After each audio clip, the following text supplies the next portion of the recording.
বলার আছে? আমি সর্বপ্রথম আমার মেয়ের ভালো রেজাল্টের জন্য শুকরিয়া আল্লাহর কাছে।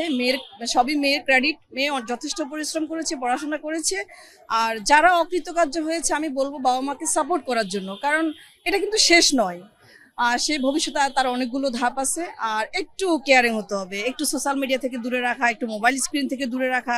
আমি মনে করবো যদি বাবা মা এই জায়গাটুকু একটু কেয়ার করে, ওরাও ভালো করবে নিশ্চয়ই। এটা আরেকবার বলবেন, সোশ্যাল মিডিয়া থেকে দূরে রাখা, এই পয়েন্টটা যদি আরেকটু বিস্তারিত বলেন। আমি পার্সোনালি যদি বলেন, আমার মেয়েকে কিন্তু আমি পার্সোনালি কোনো মোবাইল এখনো দিই নাই। বলছি তুমি ইন্টারমিডিয়েট পাস করো, একটা তোমার মেডিকেলের চেষ্টা, ওখানে তুমি সফল হও, তোমাকে তখন আমি ভালো মোবাইলটা দেবো, হাতে তুলে দেবো। আমি কিন্তু ওকে এখনো মোবাইল দিই নাই, বাট ও সোশ্যাল মিডিয়া ইউজ করে, তার যেটা দরকার হয় সেটা ইউজ করে।